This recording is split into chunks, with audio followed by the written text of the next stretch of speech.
It's the Fellowship of the Geek Show, a weekly podcast about comics, the comic book industry, and other geek pop culture. Music courtesy of Manny the Martyr. And now, on with the show!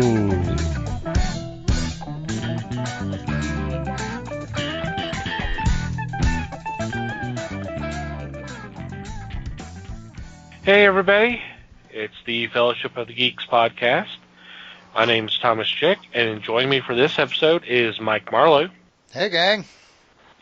Les Webster. Hello. And Liz Newman. Hello everybody. How are you guys doing? Fabulous. Awesome. Wonderful! Fantabulous. Kazoo night. Hope everybody out there is doing okay. So what's been going on in your corner of the galaxy? Well, gosh. I don't know, stuff. Ditto. Les can have my 15 minutes tonight. Yeah, it's Les's turn for the 15 minutes. Good night, everybody! Dang. He's barely said one word, and we're already picking on him. So I was talking last week about that big Tick book I was reading. I finished that just this evening, actually. And it is awesome, of course, because it's the Tick, and the Tick is awesome. There's a big book, and there's apparently 5 or 6 more. So I will have to see if I can track those down at some point.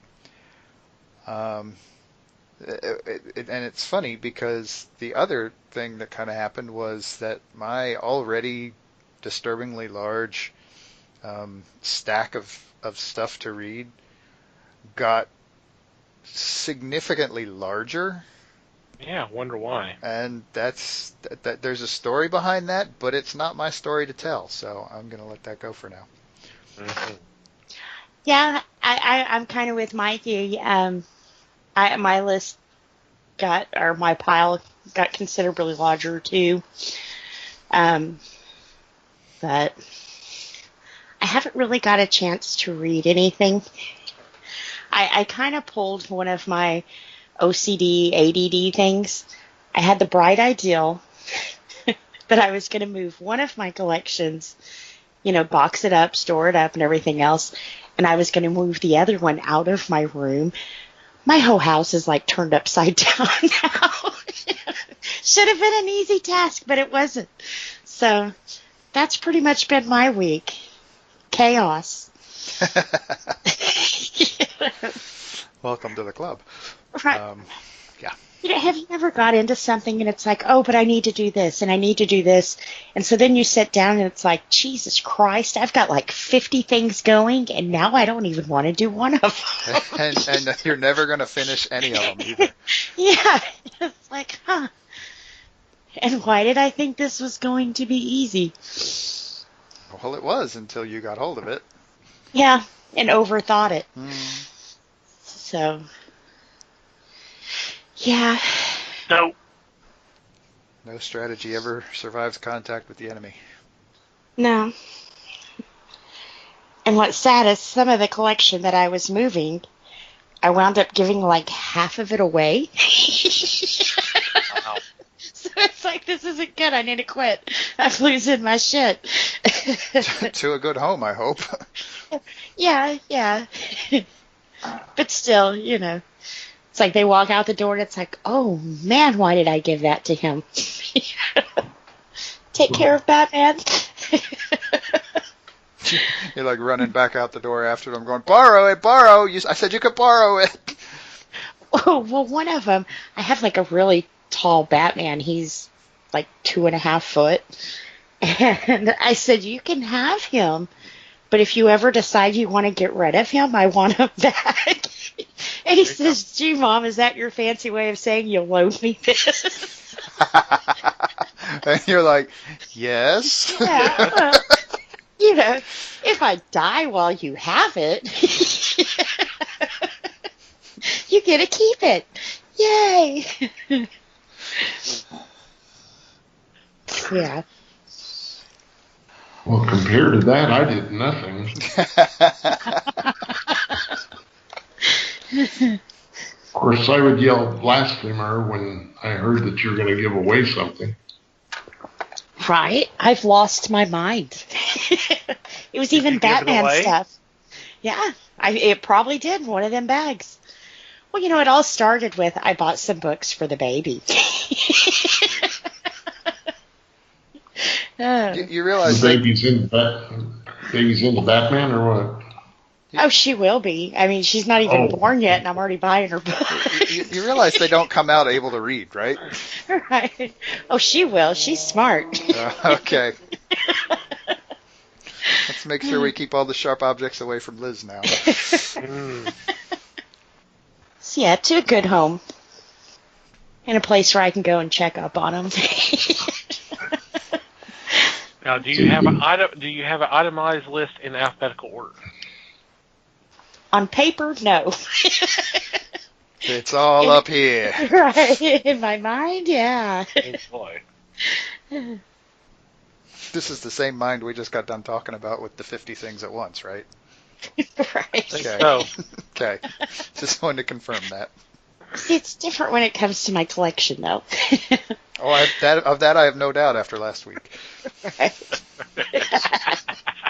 And then we can talk about my collection again. No, that's all right. and here's another 2 hours. Right.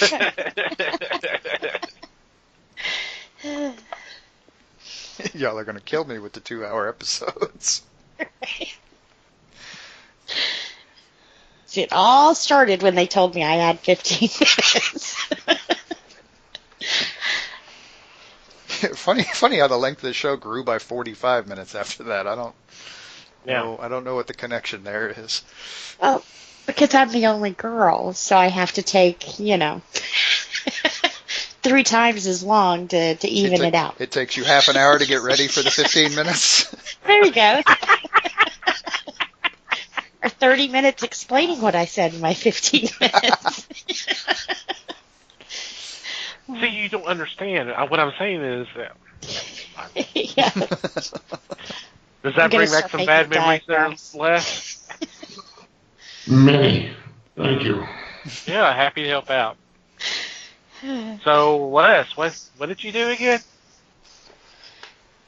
Virtually nothing by the sound of it. By comparison, yes, perhaps. No, I just decided I would start boxing up my stuff and give it away. Oh, no, that's from somewhere else. It must be in the air. Especially your Batman stuff. Oh, I think it's just getting deep in here. That's what I think. The problem I have, Liz, is if I start doing that, if I start boxing stuff up to store it, Mm-hmm. it takes me forever because I start reading everything I've got. That's me. Or start looking it over, and you're like, where'd I get that? Yeah. Yep. Yeah. Like I said, my house is upside down. Because then it's like, wait a minute, didn't I also pick up that while I was there? They should be together. It needs a friend. It does. Little They soul. pine for each other. Alrighty. I'll just say I had a lot going on this past week. Kind of. Yeah. A smidge. A smidge. I do want to mention that we do have our fellowship meetup coming up here real soon. It's going to be Saturday, March the 9th. And be advised that we have had a change of venue. It's been updated on our Facebook event. And it's also been updated on the website. So be apprised of that. It's actually going to be at Wing City, which is across the street from where we were meeting before. But the physical address is 1456 Beltline Road, Suite 120. If you've never been there before, great food. I love their fries. Their fries are like the best I've ever had. Oh, wow. They are good. So come hang out with us. It'll be at 7 o'clock. Not sure if we'll all be there. I think most of us will be there. We'll find out here in the not too distant future. But hopefully you'll be there. It'll be fun. We've had some really good turnout our first two events. I'm very pleased and happy about that. And if you hadn't had a chance to come out, now's your chance. And if you can't make it this time, it's always going to be the second Saturday of the month. The venue may be different. We'll see. We hadn't discussed that, but at least for March, we're going to be at Wing City. Good people, good food. Robbie, the owner, is a really awesome dude. And last time we were in there, he was talking about celebrating his 6-year anniversary in April. So congratulations, Robbie. But it'll be a blast, and we would love to see you out there. Of course, this is for everybody who's in the Dallas-Fort Worth area. Sorry for those of you that are not closer. We would love to have you out here as well, but that's asking a little much for y'all to come in just to be here for a couple hours. But we would love to have you here. Maybe we might work out something down the road where we might do who knows, we may just do a little Facebook Live thing or whatever. I hadn't thought that far ahead yet. But Saturday, March 9th, 7 o'clock, Wing City. All the details are on the website. You go to the events page. It is also on our Facebook page on the events tab. So with that, go ahead and also, since I'm talking about the website, while you're there, you can click on the sponsors tab and see some of the current deals that are being run by Things from Another World, which include Deal of the Day and 50% off Nick and Dent comics. And what you can do while you're there, click on one of the links. We have a link there, or you can just click on the ad at the bottom of the page. That'll take you to their website, and that'll let them know that we sent you their way. And take advantage of some of these great deals. I'm sure there's going to be a really big sale coming here, not too distant future. With so just keep an eye out on our sponsors page, and we'll update that accordingly. So thank you, Things from Another World, for being a sponsor of the Geeks.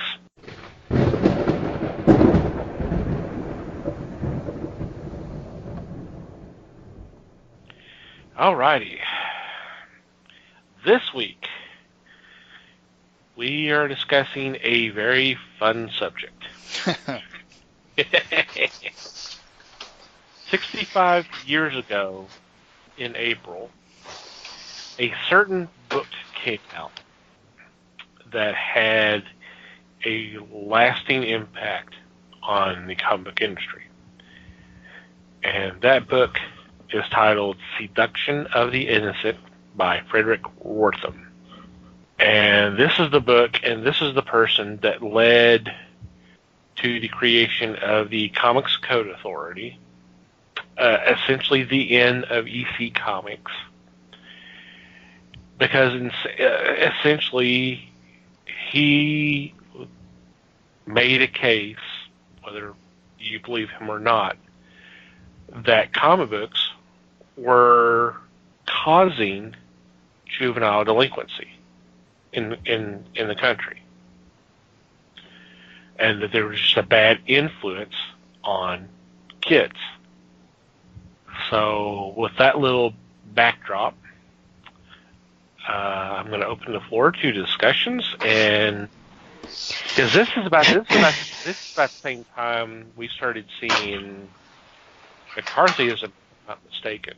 So it was just kind of like a whole wave of you got to watch your neighbors and you got to watch your friends. They could be communists or they could be delinquents because they're reading comic books and all this other stuff.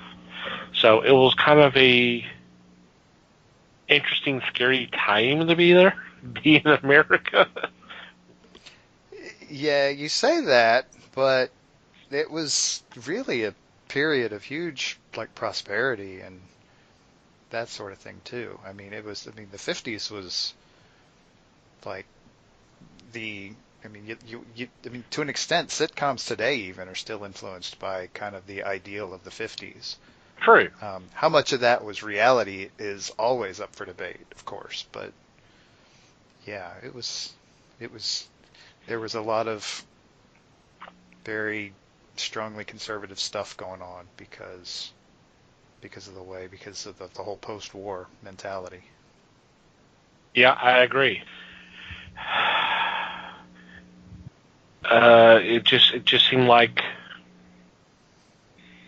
there was a kind of there was a certain desire to control certain things, and comics is one of them. Of course, the advent of rock and roll just about another year or so, that opened up another can of worms. So, but it was just kind of it's like it was like there was a concerted attempt to make things a little bit more innocent.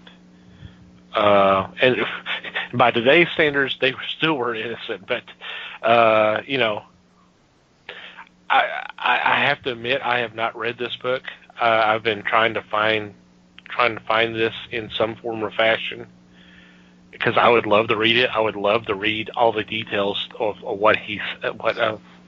how he came to these conclusions. But it was powerful enough to take down a very popular publisher. And the fact that the other publishers decided they're led to a creation of basically a body that has to look over these stories and go, well, you can't do that. I mean, they were against the use of zombies and drug uses and stuff like that, And it would still be around now if it wasn't for the fact that publishers basically kind of do it themselves with their own rating systems of E. You got like all ages, and then you may have, I think there's T for like teens and T plus, and then obviously M for mature, which is very similar to the video game system ratings.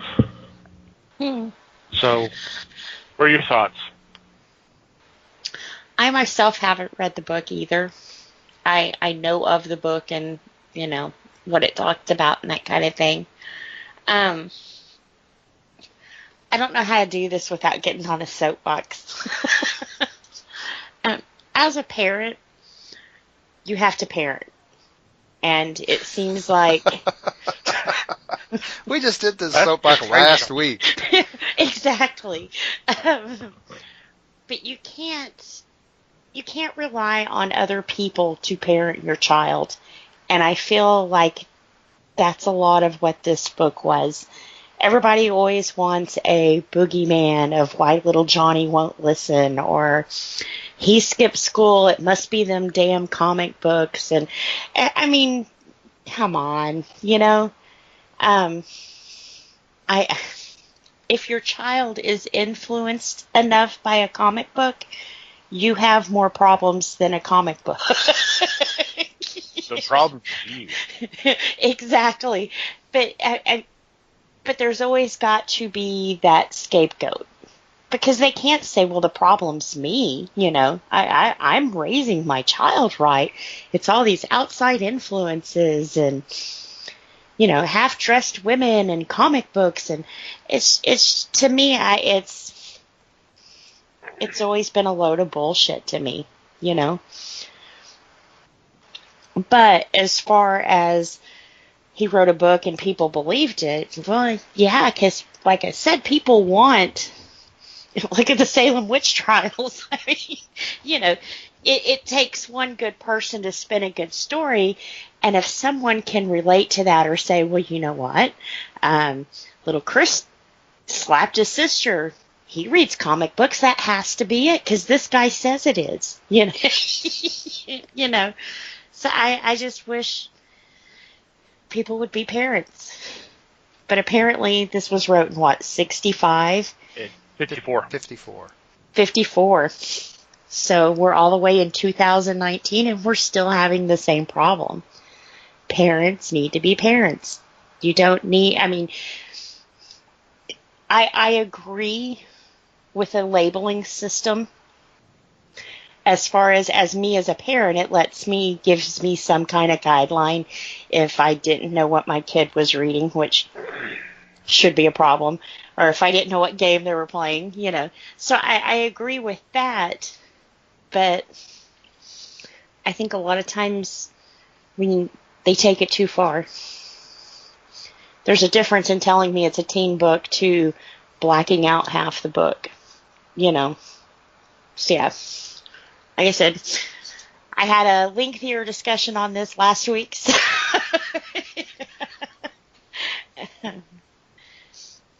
It was fairly early on, so if you don't really want to listen to the whole 2 hours. 2 hours. 2+ hours, it's like the first half hour. So So yeah. 'Cause, yeah, we were talking about Damned. yeah. Yep. I won't go there again. Thank you. Push it down, Liz. Push it down. Thank God. But you know, Don't you believe it? it is kind of sad that we've been fighting censorship for so long and DC did it to themselves. I mean, you know, it's kind of like, wow. You didn't need the Comic Code or PMRC to come in and tell you to censor yourself. You just did it yourself.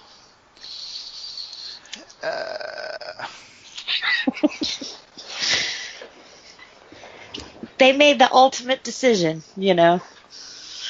So, but yeah, first half hour of the last show. Diatribe 101. What are your thoughts, Les? You've been quiet. Well, when I started reading comics, the code was already in position. So I did not get to partake of Gaines comics. Although I look back now and I really wish I had been able to. Because they still are pretty spectacular. That doesn't mean that the code was around all the time. There were underground comics that did not abide by the code during the 60s. There are titles now around that don't abide by the code, and mainly one of the major publishers just decided that they didn't need the code. So they ditched it. And I'm not sure that that was the smart thing to do for this group, but that's neither here nor there. Like you said, Thomas, this was a time of fear. This was fear of communism. This was fear of the writers of movies. The House of Un-American Activities was looming and the things like that. So the idea of stepping up and, to me, falsely claiming, just like you said, that this was the reason that there was a rise in delinquency, there was a rise in robberies, just assaults, whatever. this was unfounded. This was an unfounded piece. This was one man's opinion, and that's all it is. And we've been under the crux of that.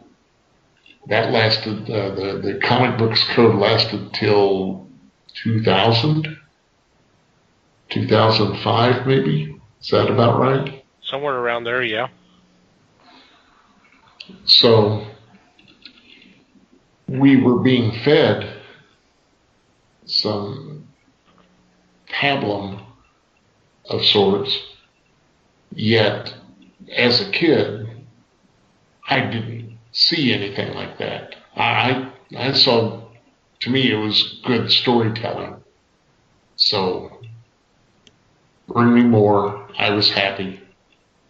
Like I said, I did not know of Gaines' work till much later. And I'm glad it was around. But like I said, it was a fraud. And therefore, this was something that should not even have been brought forward to the Congress of the U.S. to get stuff, or to manipulate the publishers. So I'm sad to hear that time was not spent on proper things yet. Let's make sure that we strive for the children of today and take comic books out of their hands, because Lord knows that will lead to the big trio: sex, drugs, and rock and roll. So I think it was just false.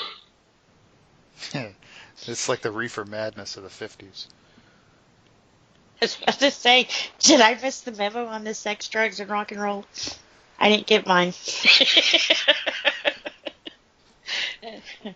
I'm so leaving that alone. I've been reading comics for years. I'm gonna leave that alone too.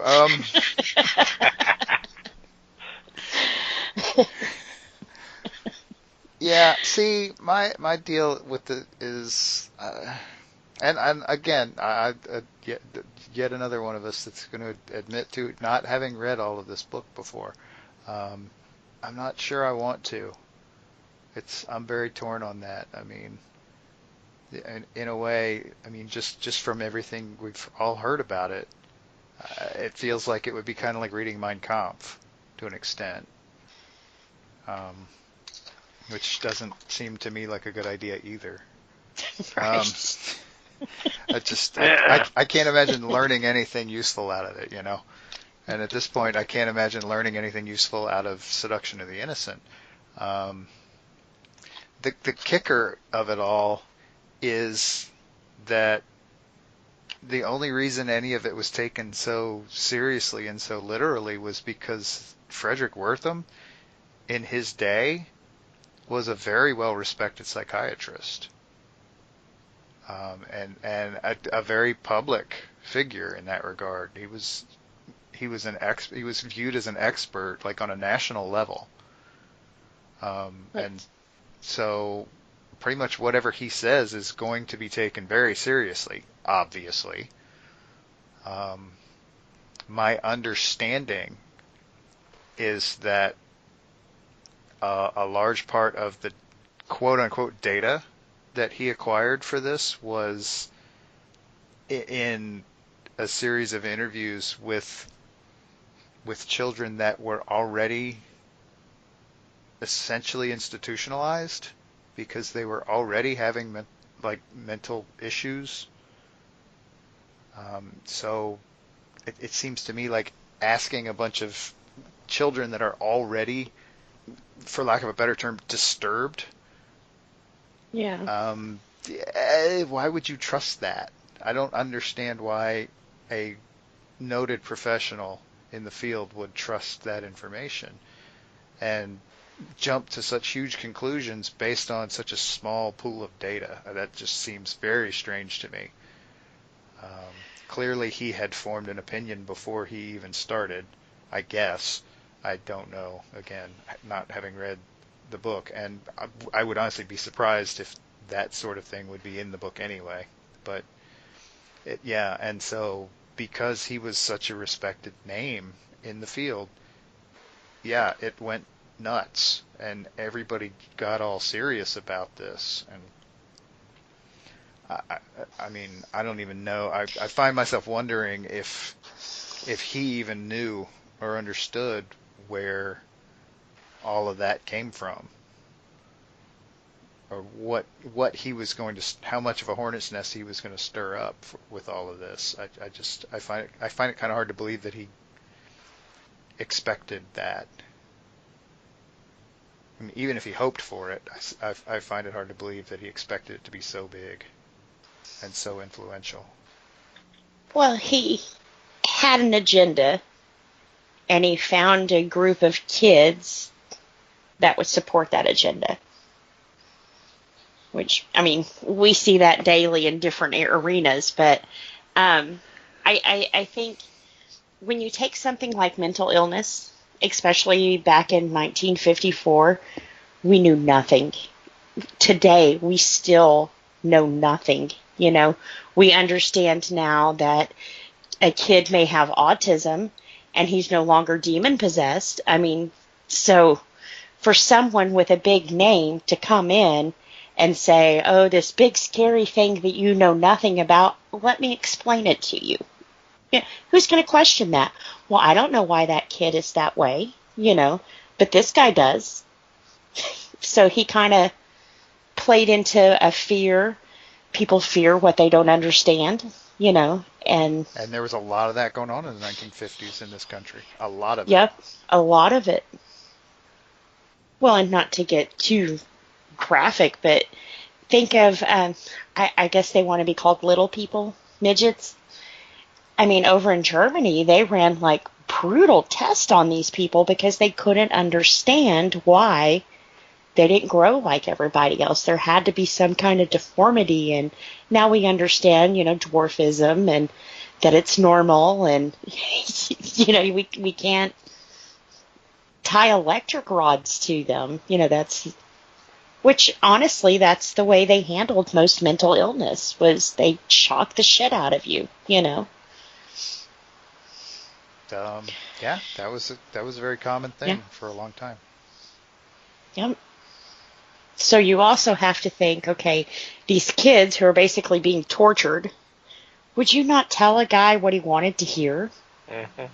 Just because, hey, I get to sit in this room now instead of that other scary room and drink a pop and answer a few questions for you, you know? So yeah, I would definitely question the data on that one. But see, in 1954, we had nothing to compare it against. Right, and why would you question the data from a well-respected psychiatrist? Yep. A nationally known and very well-respected guy. Yep. Why question it? That's like Dr. Spock and his parenting styles and everything else. He's never had a kid, so how the hell are you going to tell me how to raise a kid? So, but he had that name and very respected, and, you know, we found out a lot now. What if he said was a bunch of phony, you know? So, yeah. I would like to say that if this book came out today, people would be like, ah. Oh yeah, he'd be called a crackpot right off the bat. I mean, even if he was well respected, he would still be. People would still look at it and go, "Really?" Just because there's so much more skepticism. But the 50s, everybody was still high off of the war, and everybody wanted so desperately to be happy. And one easy way to fall into that is to blame something else for all of your shortcomings. Yep. And so parents of young people who have, some of which have been born since the war ended, so the beginning of the baby boom, so there's a shitload of parents out there now. Yeah, they'd love to have something to blame their rotten-ass kids on. Yeah. So it all feeds into itself. It does. And it made something scary and unknown a little bit more familiar and less scary. Right. We can actually do something about this. We can. Yeah. We can burn all the comic books and, yeah. Right. And get Congress to force comic book companies to either control it themselves or have control forced on them. Right. So, not being stupid, they chose to control it themselves. Yeah. Because the last thing we need is government in our comics. That never works. Oh, no. Never. To me, it seems that Wortham's group of interviewees were selected. And I'm talking about even further than just saying they were juvenile delinquents, or that they read comics, or that they did, or that they were both readers and delinquents. I've got a feeling that he was going for the most rash group to base his studies on. That way he could never be disproved. Yeah. And as a result, everybody, yes, thought that he was a well-respected doctor, and therefore what he says goes. It was in the 60s that we started questioning government or authority. And in this case, there was nobody to stand up and say, you're full of it. Yeah. That's true. One of the things I've always heard and about this was the whole issue, no pun intended, with the Batman and Robin dynamic, and it's mentioned here a little bit in the Wikipedia and some of the other research I've done. But I had heard about this a long time ago, about the fact that there was concern that here's this young boy living in this big mansion with two adult males, and somehow that infers homosexuality. And supposedly that was the reason they created Batwoman, the original Batwoman, and the original Batgirl, is for love interest for both of them to say, hey, look, they're not gay. They're not gay. They're straight. And the irony that essentially 50 years later, a new version of a Batwoman appears, and she's a gay character. It's not lost on me. Well, but it just, yeah. What? Well, that's interesting. Yeah. Yes, for sure. I didn't really think about it that way. Now, according to what I've read here on the Wikipedia page, apparently that has been up. Apparently there was some that this was not exactly a concept that was created by Wortham, but apparently by homosexual males that he was part of his interview group, which was first. This is the first time I've heard anything about that. I thought I had understood it was always his. It was his opinion, but of course it was in his book. So, but I'm not, and I think that was also the lead-in for the creation of Aunt Harriet. That way, there's a matriarch character in at home as well, and it just kind of floors me. Kind of a chaperone in a way. Yeah. Make sure there's no funny business going on. But didn't Harriet appear in the 70s around the same time as the television show? I think there was Aunt Harriet. I think there was Aunt Harriet before this. I'll have to look. I do not recall a character like that in the late 50s, early 60s. I think that was probably an ad in when the TV program began. Harriet Cooper's first appearance was Detective Comics 328, June 1964. So about 2 years before the show, 2 or 3 years before the show. They may not use her that much, but and she was actually Dick's Dick's aunt. So it's just like, okay, that's kind of weird how we've considered him an orphan all this time. That's why he became Bruce's ward. Right. And now all of a sudden he's got out of nowhere, family. hey, here's a family member. Anyway. She was one of the grounded Graysons. I guess so. I'll leave it alone. I was about to say, wasn't his parents grounded too? But eventually they were. Painfully so, yes. See, and that's where Sean always gets me with Batman versus Superman. What kind of grown man runs around with young boys inside? It's like,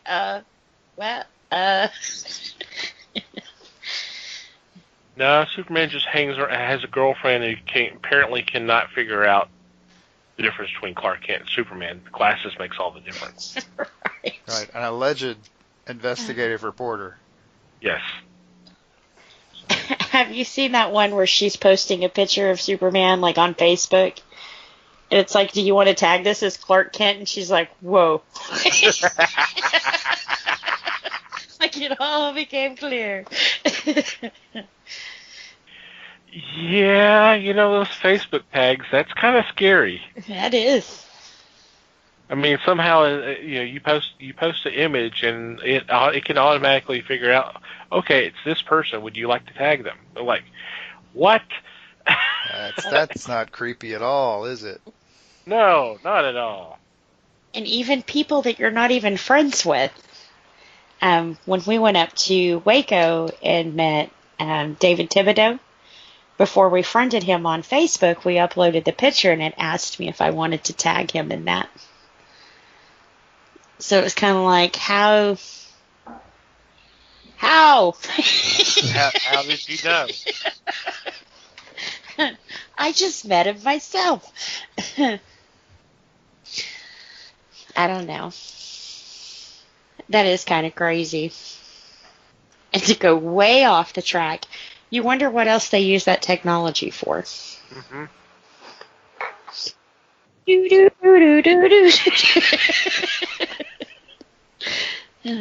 Mike's going, are we really wanting to go down this path? No. We won't go down that rabbit hole. He doesn't like being on Facebook as it is. It's gotten kind of creepy. Me and Phil were sitting there the other night talking about something. I can't even remember what it was. And I opened my phone and start scrolling through his news feeds, and boom, the exact same thing of what we were talking about was on his timeline. And he's like, that is crazy, because he hadn't heard anything about it until we started talking about it, So it's like, yeah. Well, if you believe the tinfoils, your phone's listening to you. Yeah, I don't know. Like I said, some of that stuff's pretty... Yeah. You think, oh, I need to go, restock the fridge with Cokes, and the next thing you see on Facebook is ads for Cokes at Walmart. I mean, that's just not right, It's bad enough when you're doing searches for stuff, like you may go to a certain, say, a home improvement store's website and look for a certain item, and you get the information you need, and you close that down, and then you go to Facebook, and all of a sudden all the ads are like, hey, here's this item that you were just looking at. And you're going, wait a minute. I mean, look, Amazon has it too. Facebook did that to me just this evening, because I went through and I was pulling up my picks, my comic picks, which we'll get to later.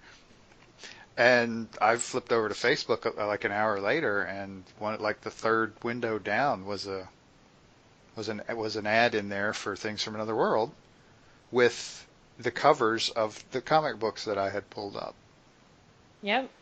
Exactly. No, see, I can kind of understand, like, when you search for something on your computer, cookies and tracking and all that other kind of stuff. Right. But when you're sitting in your living room talking about it, Yes. and the next thing it's on your screen, it's kind of like, Yeah, you hope that's a weird coincidence.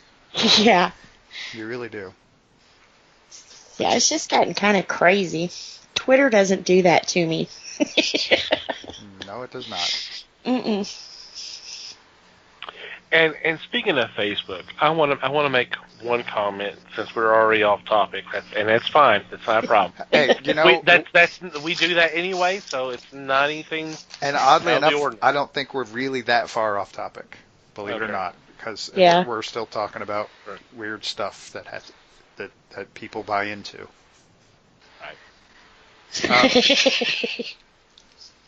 I Sorry. know, and that's fine. No, I just kind of a word of advice to our listeners out there. I know at the end of the show, I go through all of our social medias and all that, and say, hey, if you want to follow us, that kind of thing, and that's fine and all well. If you're a listener to the show and you send me a friend invite to become friends, please send me a message saying that you're a listener to the show. Because all of a sudden, the last few days, I've been getting a lot of friend requests from people I have no clue who they are. Mm-hmm. And I'm not going to take that risk because, I mean, there's always there's always, you hear all the stories and all that. So if you're not even sending me a message saying, hey, I've listened to your show and would like to be Facebook friends with you. If you do that, I may consider it. Otherwise, I'm deleting. That's why you're not That's why you're not my Facebook friends. Because I received at least 3 or 4 today alone. Wow. And it may be because I've gone through and I've added a bunch of friends, but they're people I know. So all of a sudden, I guess I don't know. It's just the timing is very weird. So. See, I've had a lot of friends requests on Facebook here recently, too, which is kind of weird because I keep a lot of my profile private. Mm-hmm. So it's kind of hard to find me to add me as a friend. But, yeah, it's been, I don't know. I keep holding out. Maybe one of them will be that Nigerian prince that has my $5 million. Yeah, keep on hoping. But I haven't added any of them because I don't know who they are. But I'm involved with so many rescues and dog rescues and that kind of thing that maybe that's how they're getting my name now. I don't know. It's just kind of weird. I can't remember the last time I got a Facebook friend request. So, there you go. But that's because I'm not real active on Facebook. See, I'm not either. Like I said, I do my dog thing, and that's about all I use Facebook for. Yeah, I'm probably the most active out of the 4 of us, but I'm not really posting all of that much. I mean, it's mainly our stuff, the stuff for our group for discussion purposes and that kind of thing. Mm-hmm. Yeah. So that's pretty much the extent of my involvement. I don't know. So, but I just wanted to throw that out there because after I deleted them, like those were probably listeners, but I was like, but I'm not going to take that risk. That's right. So. You can't know for sure.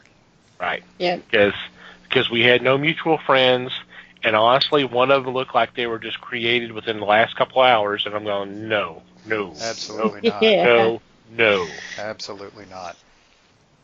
When it's a person that there's only like 2 pictures, and then one of their posts supposedly is from 2 years ago, and one was just 2 minutes ago, I'm going, that doesn't look right. Yeah.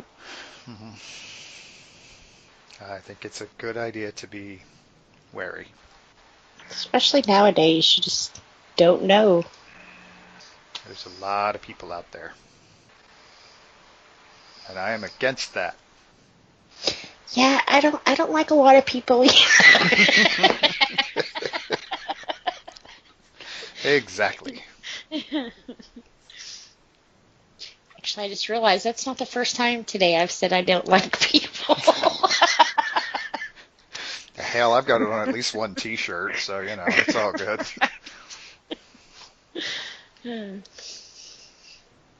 Which tells you what kind of gifts I get from people who know me, from like family members and stuff. T-shirts about how people suck. Well, I've got that Stewie shirt that says, "How dare you interrupt me while I'm trying to ignore you." My favorite T-shirt is the one that says, "Jesus loves you. It's just everybody else who thinks you're an asshole."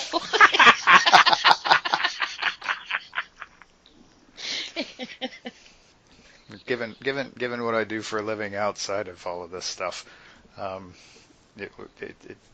not surprisingly, I have a couple of, let's just say, grammatical T-shirts. One of my favorites has on it. It says, "Let's eat grandma," and then it says, "Let's eat, comma, grandma," and it says under that it says, "Comma saves lives."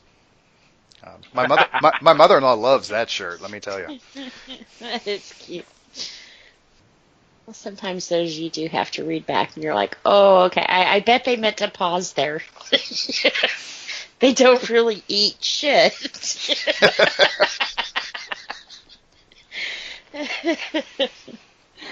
Uh-huh.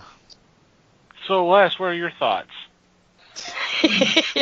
Yeah, Get us back on track. What do you think about eating? Getting back on track. What do you think about eating grandma? Is there any gravy? Nothing to say. Come on, Les. Juan's out there listening. He's waiting to hear what you have to say.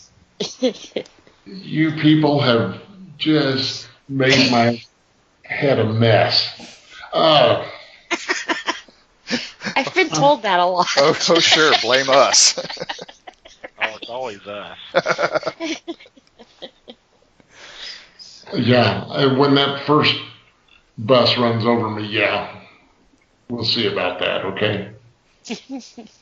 Now, as far as the banning goes, the code goes, something similar was tried by T. Gore many years ago, and it didn't pan out at all. It brought the ire of people, mainly gamers, but between games and music, Miss Gore set the world on an edge, and for an album to be set on its edge is pretty frickin' amazing.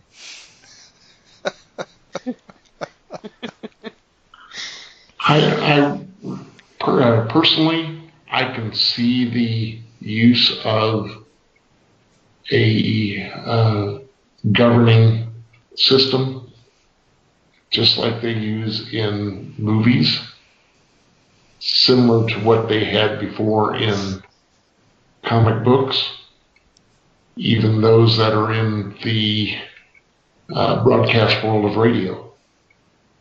And I can see that something like that, something must be governed and make sure that things don't go crazy. I just would say that it's got to be handled differently from what we see today. Mm-hmm. Hopefully, there's somebody out there that would take care of this, would take control there and make sure that everything is held to standard. Because we get in some of our comics now, and I'm talking about the majors, the major publishers, there are times that they get real close to that edge of sexuality or drug use. We have a superhero that is a drunk or has had a storyline of being a drunk. So to me, that was put out there because the publisher wanted to make sure that you understood that this illness is there, that it does exist. Mm-hmm. And by God, look, our superhero is one of these people. He's on his way to being an AA member. But that was also done during the time of the Comics Code. So they couldn't go full bore and give you all the problems that were found when you are an alcoholic. And I would like to see some governing of what is put out in comics. Because right now there are a couple of publishers that just thumb their nose at the Puritan, and maybe I'm part of that group, but they just look at us like, so what? I'm going to do what I want. And as a result, they'll use every four-letter word they can think of. They'll show sexuality to extremes. And I kind of have a problem with it. Personally, I think that a revised comic code, would do the industry some good. I just think that the original was a little bit slanted in their ideas because of Wertham. And I've already expressed my idea of his fact-finding. So that's where I stand, folks. I guess I'm a little more bolder in my stance because I think, I grew up in a time when, like I said, they were burning books and putting musical artists on trial for their music, and I think censorship on any level is just ugly. And if we allowed everybody to censor what they wanted to, we would all think the same, and it just doesn't work. You know, what one person sees as art, another person can see as trash, and there's no middle ground to that. You know, my God, they banned Tom Sawyer, classic piece of literature because it didn't go along with the way they think a book should and wrap it up in a pretty bow. And I don't agree with censorship at all. But on the same token, a few years ago, there was a comic book that was put out, and it probably was labeled mature for the subject content that was in it, but the book came off like really rapey, and it was just, I don't know, it just made you feel dirty for even reading it, but there was no warning that this book would be like that and these things would be in there. And I wish there was a warning. I'm not asking them to take the book off because although it made me uncomfortable, some people enjoy reading that kind of stuff, so it's different strokes, I guess. But if we start saying this isn't allowed but this is, it just, like I said, it give me a good label and let me decide what I want to read, not what everybody else should have to read. Yeah, I agree to an extent. I am not opposed to the idea of a self-imposed rating system. I think most publishers can gauge an age range Yeah. for what they're putting out, and I don't think that's a big deal. I think that's relatively easy, and probably heads off a lot of these types of problems. With these massive overreactions to things that happen. Because I mean that's the society we're in today. Is everybody overreacts to everything? Everybody wants to be offended. Right. I'm And offended you said that. But on the same token, when they self-tag themselves and they say, this is what we're going to do here, this is not for your little Tommy, hell, this isn't even for your teenage Tommy, this is for you parents or you older generation, this is what we're going to do over here. And then everybody gets bent out of shape because it's like, well, my little 5-year-old can't read that. Well, because it wrote for your damn 5-year-old. Yeah, I mean, there should be and it says that freedom within that, but they don't pay attention to that. No, and while we were talking about shortcomings of parents being parents, is that DC's problem you didn't see the label on the magazine? Why do we have to shut down a whole entire line now because you didn't do your job as a parent and look for that label? Right. We told you what this was going to be, and now that you're seeing it, you're getting all pissy about it. Yep. And so which you probably didn't even buy a damn book to begin with, but Tommy's little friend's mama's grandpa told you should be offended by it. Right. Yeah. Somebody did anyway, right. Somebody saw it. But yeah. So yeah. Not to bring up. Opens that can of worms again because. Yeah. But that's, I mean, ultimately that's the kind of the whole deal here. That's what this whole thing started.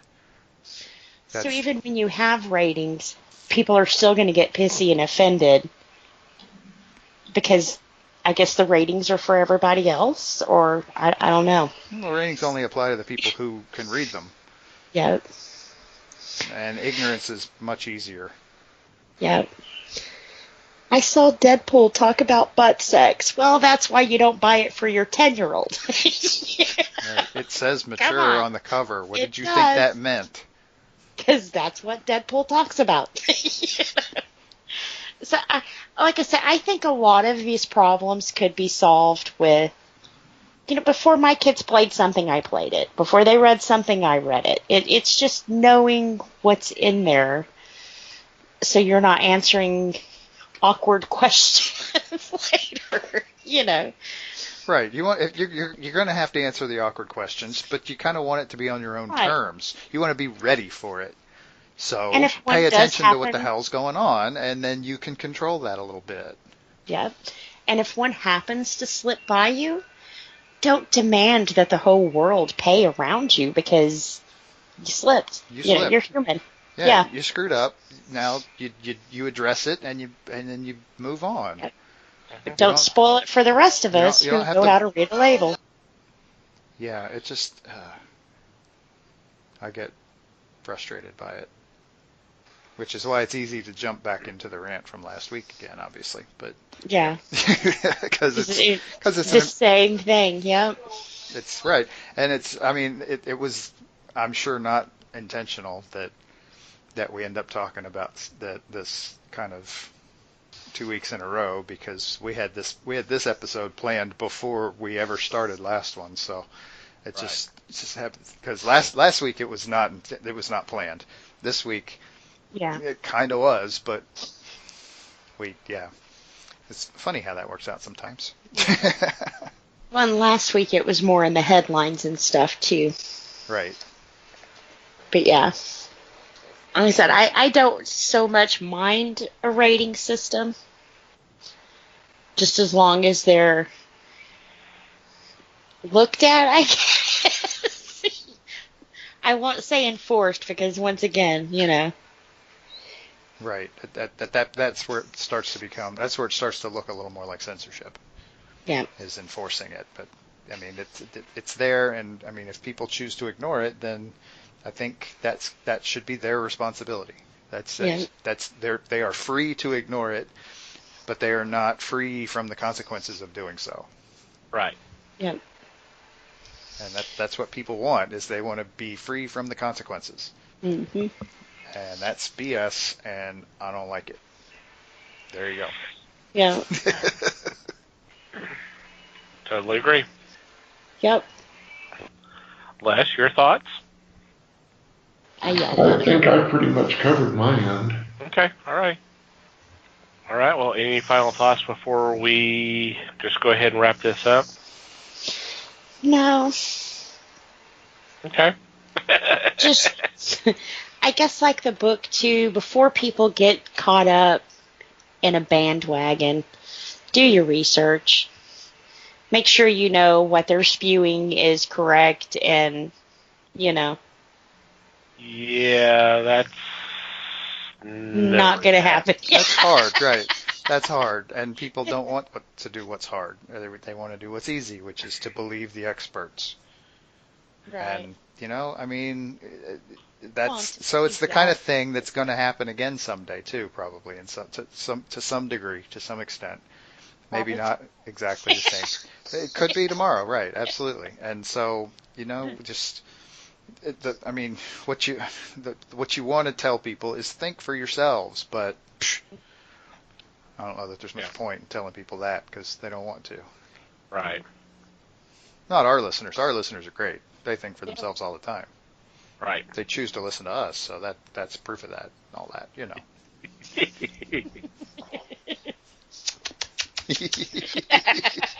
we have pretty smart listeners. Absolutely.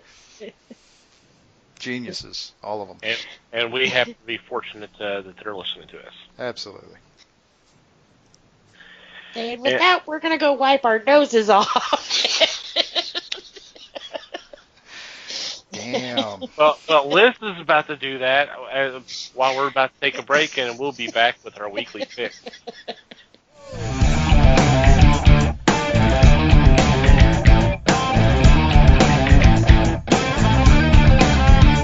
And we're back. It is time for our weekly picks, and I lead off this week. So for my first choice, I am going with Marvel Comics, and it is Fantastic Four #7. And this is part 2 of the story arc entitled Herald of Doom. I have to admit that this series has kind of started off rather slow for me.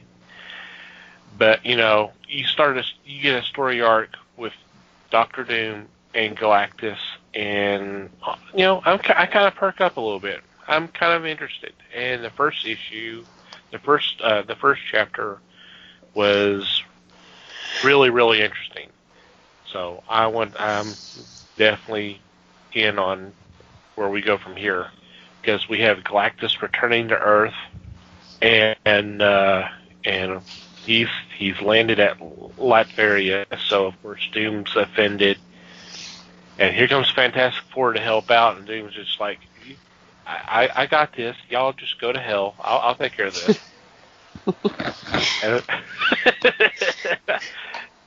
His words exactly. Pretty much. Maybe a little bit more pompous, but pretty much. So, you know, the Four are trying to figure out, okay, which one's the bigger threat? Which one do I need to deal with first? So definitely check this out. Sounds like fun. Mm-hmm. Also cool to have the FF back. Yes, it is. I'm with you there, Thomas. The first few issues of this new series was a little tough to take, but it's starting to smooth out now. Yeah, starting with the wedding and moving on, it's really picked up, and it's good. I feel bad for people who dropped the book pretty quickly, but I can understand that. I was ready to do that myself, but you know, this last issue was like, oh, okay, here we go now. So it's not too late. I mean, this is only part 2 of the story arc, so you don't have to go back too far. That's true. All Alrighty, Les, you are next. My first choice comes from Dark Horse Comics. Astro Hustle, #1. In this, we have a criminal who was in cryostasis for 60 years. Chin Andalou is the character. When he wakes, he finds that his younger brother is now the president of the galaxy. So in this, of course, Chin does what he knows best, and that's it, that he steals stuff and causes problems. So a new title. I'm kind of interested in this. Hopefully this will be a good, strong run. Cool. Yep, this one caught my attention too. This could be an interesting series. Alrighty, I believe Liz, you're next. All right. For my first pick, it actually answers one of the questions I posed to our listeners a few weeks back. Max 100-page giant, IDW. I had said that there was a few things that I had forgotten about the Max world. Well, this book promises to answer all of those questions. It says it's either a good point if you're just starting out in the Max world, or it shows you the highlights if you've been a fan of it for a long time. So, 100 pages, it's got to be pretty good. Same price as your normal comic book. So, if you were interested, like I was, about the Max world, definitely pick this one up. Nice. Yeah. Sounds like fun. Good timing on it. Yep. Yep. They heard you, Liz. They did. They're Now, if you're listening, I got a few more suggestions. Don't push your luck. Don't push your Right. luck. Yeah, that's what I was about to say. But I'll take this one. alrighty, Mike. Okie dokie. My first pick is an Image title. And I'm picking Self-Made, #4. The premise here, there are a couple of different main characters. The first one we kind of meet is, and this is kind of a near future setting, and our main character is a game designer, a video game designer and programmer, and the trick here is that she has kind of accidentally created an AI in one of the characters that she created. She created kind of a side character, and it's not real clear exactly what the process was there, but the character became self-aware, and so the game company wasn't really impressed or didn't believe it or whatever, and tried to shut her down, and so she kind of swiped the character and took off, and we're getting to where she's now working to try to bring the character into the real world here in issue 4. So this has been a very, very interesting series, and I if you can go back and get the first 3 issues, that's a really great idea, and you should definitely check this out. Cool. Nice. Alrighty, I am up again. And for my second choice, I am picking a newest addition to DC Comics Essential Trades, and it's called JLA New World Order. And this collects the first of the Grant Morrison run with art by Howard Porter. This is collects issues 1 through 9, and then the Secret Files one shot. This was such a great run. This was more or less the first time in a long time that the All-Stars were back. Sort of the founding members. You were missing you'd have, I mean, you have Flash and you have Green Lantern, but it's the Wally West Flash and it's the Kyle Rayner Green Lantern. But it was such a great run. And pretty early in, we lose Superman to the electrical phase when he turned into Superman Blue. So it was kind of a crazy time, but it was some really great reads, and I definitely recommend picking up this trade. It would be great to read these stories again. Yeah. Yeah, those first arcs are really strong. Alrighty, Les. My second choice is Paper Girls number 26. This is from Image Comics, Brian K. Vaughan and Cliff Chiang. This is the beginning of the series finale. The series finale is the number 30 issue. So if you can find the trades, get them. Just to get to this point and pick up this final arc, because this is going to be such a mind screw up. I hope I can endure, because trying to follow this has made me sleepless at night, trying to place everything in chronological order, which is kind of funny because it does have time travel in the process. But it's good, fun stuff, and this will end it all. Yeah, it's sad to hear that this is coming to an end. Yep, all good things and all that. Yeah, I've heard that.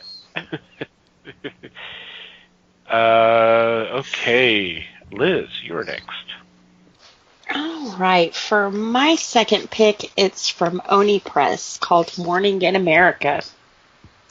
Small little town of Tucker, Ohio, has a new factory move in. Well, during the same time this new factory moves in, a lot of people start missing around town, or, from around this little small town, but nobody really seems to be questioning what's happening to these people and why there's a new factory that nobody seems to be working at. So my personal opinion, I think the disappearances in the factory have something to do with each other. Such a stretch. Such a stretch. I may be wrong. So if you want to see if I'm wrong, be sure to pick up Morning in America #1. Sounds interesting for sure. Yeah, this was another one that was on my radar, so. Mm-hmm. Does sound pretty good. Yep. Alrighty, Mike. Okie dokie, my second pick is a Dark Horse title, and this is Black Hammer 45. This is the #1, and this is from the world of Black Hammer, of course, not surprisingly. And I've talked about Black Hammer from a few different angles in the past. This is a really cool world that Jeff Lemire and company are building here. And there've been Black Hammer series past or present and future, and this one obviously is in the past. So this is a group it's an Air Force crew in World War II times, called the Black Hammer Squadron, and they're facing occult threats from the Nazis. And if you know anything about Nazis, there's some occult stuff that goes on there, that gets talked about some, but most of that's just crazy fun stuff. But anyway, the point is a new Black Hammer group set in the past, and I'm thinking that's going to be a lot of fun. Sounds like it. Yes, sir. Yep. And our honorable mention this week is... Our honorable mention this week is from Dark Horse. This is a trade paperback which is entitled Disney Don Quixote, starring Goofy and Mickey Mouse. Yeah, normally I wouldn't be picking Disney stuff, but I've always kind of had a soft spot for the whole Don Quixote story, and the idea of Goofy in that role is just perfect, honestly. And I can't really think of anybody better than Mickey Mouse to play Sancho Panza. And so I think this is going to be a lot of fun. I think you're right. Sounds cute. Mm-hmm. I agree. I know. I picked a cute book. Isn't that scary? Right. Right. Dogs and cats living together in mass hysteria. No zombies, no monsters, no horror. Nope. Or time travel is favorite. Oh, Oh.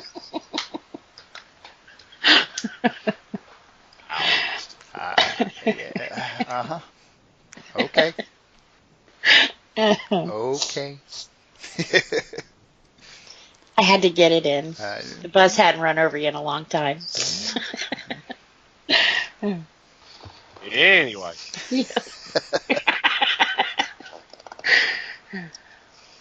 Any special shout-outs, mentions, anything like that?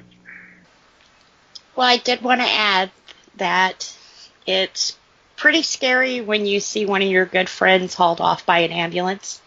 So I'm glad Mr. Juan is feeling better and good enough to listen to our podcast. Yay. Yay. Yep. Yeah. Juan, we know you're listening.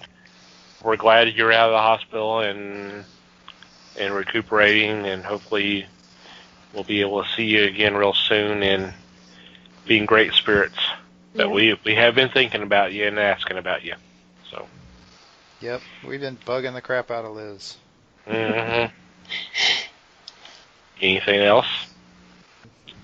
No, do you have something? Yeah, I do. I do want to take a couple of moments. We vaguely got around it earlier in the show. As I have mentioned in the past, that I worked for a comic book store. That I was the manager. I've never told him. I never said that before, but I have. When this episode drops, it would be a week since my store of 4.5 years, it closed. Every week I mention support your local stores, and yes, we do have a sponsor, and we're proud to have a sponsor that sells comics online, but we also are proud of our local comic shops. It's a tough time. It's a tough time for everybody, but this really hurt. Not just because I lost a job, but I lost something that I spent a lot of time, literally blood, sweat, and tears, and to lose it, it hurts. It still hurts. And I just want to I will say it again. I will say till the end of time. Support your local stores. Those are your neighbors. Those are the people who are trying to put bread on the table as well, trying to pay their taxes, trying to live. Yes, sir. Everybody has problems. There are times where they can't afford certain things, and let's face it, comics can be a luxury. As much as we are passionate about it, it is a luxury. It's something that money can go to something that's more important, more needed, more desperately needed. If those times happen to you, and I don't wish it on anybody, but they happen. Please, please, please reach out to your store, especially if you have a pull list. Contact them. Work with them. They would be happy to work with you. And if you can only get some of your books now and some hold off till a later time and work, they will work arrangement with you. They rather do that than sit with a bunch of books that nowadays have a very limited lifespan. It's dead. It literally is dead paper 2-3 months after it comes out. It's going to sit in a box. It's going to sit in a back issue box that at some point may only be $1. So they rather work with you and get some of it taken care of now than not hear from you and go, well, I guess, because what some people don't understand is we don't get the books in for free. We have to pay for those books to get them in so you can buy the books from us. Mm-hmm. Liz knows this very well because she had her store too. Yep. What they don't understand is those books are paid for like 2 months before they come into your shop too. So it's a big expense already out there, you know. Right. It's a significant capital investment. Mm-hmm. So when I say support your local stores, I'm on behalf of them, the ones that are still around. Please help them out. And that's pretty much all I have to say on that. Yeah, I mean, and no lie, all 4 of us bought our stuff there. So, yeah. I mean, it's kind of hit all of us. I mean, and we talked about picking up extra stuff, and I mean that's because we were trying our best to help where we could, and even though that's the end, I mean they've got bills they still have to pay to close everything out, and so we were trying to get whatever cash into that situation that we could. So yeah, we picked up some stuff. Pretty much all of us did. Mm-hmm. So. And the thing, and I've the guys already know this because I've already said it. They've witnessed it. The thing that really kind of, I'm gonna go ahead and say it, infuriated me is people coming in and being so sad that the situation has happened, and I'm going, well, where were you a couple of months ago when things were maybe not as bad? They were bad, but they weren't this bad. I told everybody here, the day that we closed, I saw a person for the first time in 2 years, at least. He used to be one to come in and play D&D on a weekly basis, and then he disappeared. But he came in on the last day and got some great deals. Well, okay, well, there's that money in. That's great. But, you know, it just infuriated me that everybody was... I appreciate the love. I appreciate the sympathy. I appreciate the support. But it would have been nice to be there the entire time. And I wasn't asking for the moon. Every little bit helps. Every little bit helps. If you even come in and just buy one book, that's one book that's out, and we've recouped what we spent to bring that book in here. So, yeah, I'm still kind of hurting about this, and kind of infuriated because that was a labor of love. It was maddening. These people, these Mike, Liz, Les know very well. So, please, please, please, for the sake of the other stores that are still operating, support them. Even if it's just buying a book a week or 2 books every 2 weeks or something like that. Heck, just see them once a month. Yeah. You know? And that's how we handle it too. Is like, all we ask is if come pick up your books once a month. We know things happen in life. Life is busy. There's a lot of things going on. All we asked was once a month. Yeah. But there was times where that was even a problem, and you're chasing after people, saying, "Hey, do you want these books?" Well, yeah, I do. Okay, well, are you going to come in? I'll come in soon. Okay, well, what's soon? Yeah. It's kind of like when someone borrows money from you and then they ghost you.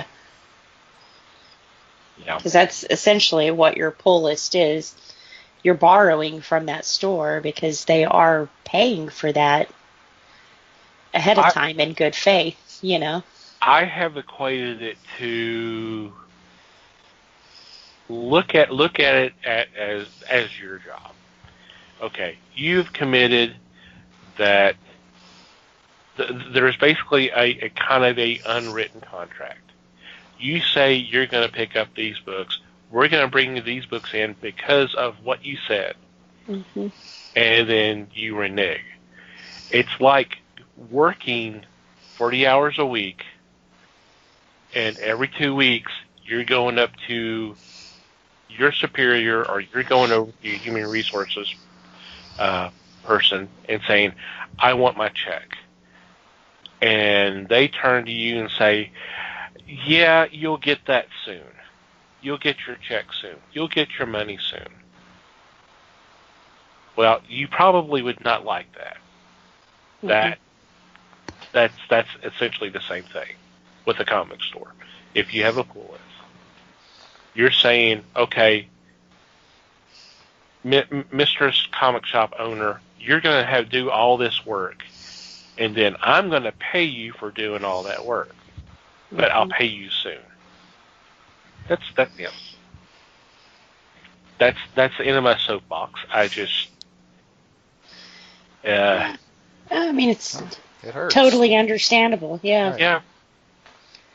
It's tough. Well, it is tough, but and it's tough for a lot of people because I think I saw a stat that at least 20 stores had closed the first month of this year, and I don't know how many have closed this month of February, or, well, by the time this drops, it's going to be March. Mm-hmm. So on that pace, that's going to, I mean, yeah, there's a lot of stores out there, but, if they're dropping like flies, they're not going to be there forever. It's only going to be the bigger stores that can absorb the hits. But, I don't know. And since I mentioned the 1st of March, we're actually about to celebrate our 3rd anniversary of podcasting. You realize that? Mm-hmm. First one dropped February 28th, I believe, in 2016. So congratulations to us. We've been around 3 years, and we're still going. And if for some strange reason there's some of you out there who have been around with us all that time, thank you. Definitely. Yes. Thank you for being with us. However long you've been with us. Right. Even if this is your 2nd episode or 1st episode, thanks for listening. Thank you. Yeah, thank you for taking the time. Yes. I'd like to thank the Academy. I'll start that again. Jeez. You like me. You really like me. Oh, God. Wow. Well, let's go ahead and get into our regular shout-out stand. First of all, I want to thank Pop Goes the Culture for including this in their podcast network. Definitely go check out some of the other shows that are some of the great shows that we happen to be associated with. So, thank you very, very much. I also want to thank the fine folks that make up Podern Family on Twitter for spreading the word of the fellowship. We highly recommend you checking them out. And the easiest way to do that is, while you're on Twitter, just do a hashtag Podern Family and just scroll. And if there's a show that catches your interest, please, by all means, download it and hope you have a blast listening to it. I also want to thank Manny the Martyr for supplying the music for our podcast. Definitely check out their music. We'll have a link in the show notes. And once again, you, dear listener, thank you for listening to this episode. We do appreciate your support as always. We would love to hear from you. If you have a question, comment, complaint, observation, whatever, we'd love to hear from you. And we are looking for questions for an upcoming Q&A episode. We did get one so far. Would love to have a few more. So if you have one, please, by all means, send them our way, and we will use them. Future episode. We haven't actually set a date yet, but that's something I would really love to do. The couple that we have done in the past were a blast, and I'd like to do it again. Yeah. So let's go over the ways that you can actually contact us. There's several. Email at thefellowshipofthegeeks.net would obviously be the quickest way. Or you can go to the website and use the contact form that's on the About Us page. So just go over there and you can fill that out. You can contact us through social media, and by all means, please follow us. Facebook, we are The Fellowship of the Geeks, and Twitter, we are at Fellowship Geeks. And if you like to follow our personal Twitter accounts, feel free to do so. Mike can be found at Mikey Geek. Liz can be found at LN_geek. I can be found at Tom TC Geek. And I let the cat out of the bag. Les has a Twitter account. He was informed late last week. So feel free to follow the fake Les Webster. That's at fake Les Webster. If you want to.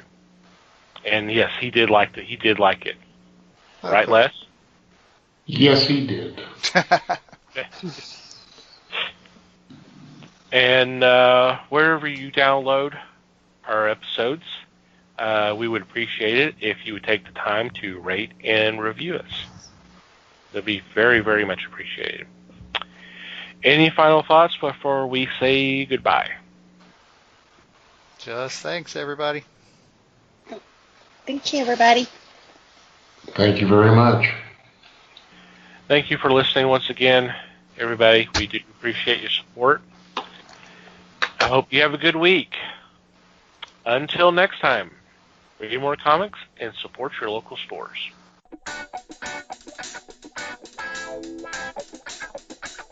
We thank you for listening to the show. Comments, suggestions, and questions can be sent to email at thefellowshipofthegeeks.net. You can follow us on Facebook at The Fellowship of the Geeks and on Twitter at Fellowship Geeks. Until next time,